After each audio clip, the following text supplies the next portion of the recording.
Hello and welcome back to Roscoe's Redneck Repairs. Now today is going to be a little bit different. I have an O'Reilly's air horn set that I've installed in my truck. It makes a nice loud sound. So I'm going to go through and tell you how to install it with obviously previously already installed. I'll show you all the points I put it on my 2019 F-150 XL. So we will go ahead and get started. There's your compressor and your air horns here. Compressor right there, air horns there, right? Put it right there to the air box. Now there's two holes in the air box, pre-drilled out.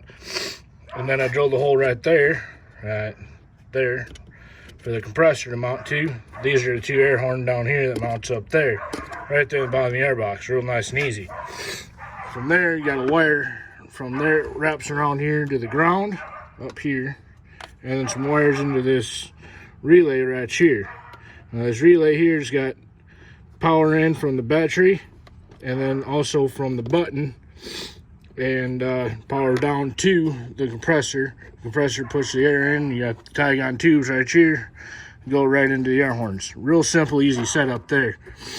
Now, for the power wire, I routed it all the way up across the backside there.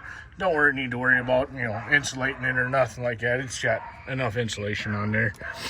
And then over here, I got an inline fuse, bought at Tractor Supply, a little micro fuse. Open that up.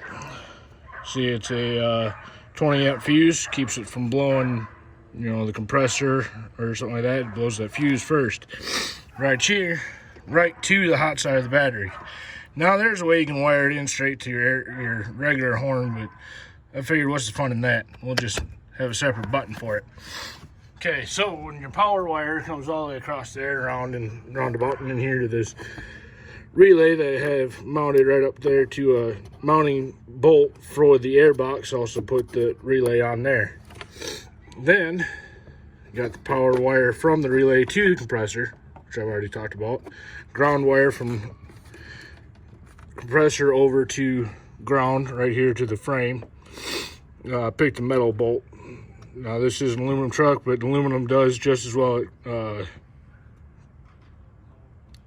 grounding as any metal is anyhow.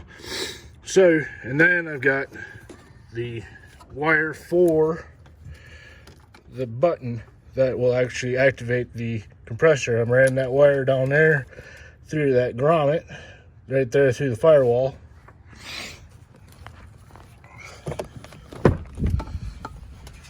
Opened up. Yes, this is a work truck. It is dirty. That's kind of what work trucks do. So you see here, you got the mounting bolt right there. There's the OBD2 port. Just put the mounting bolt right there. Got a button right there for the air horn. And wired up to it, nice and easy, nothing to it. Got a wire there, got a ground over here. Found a random bolt over here to mount that into, and it works. Take a listen. All right, that's all for today.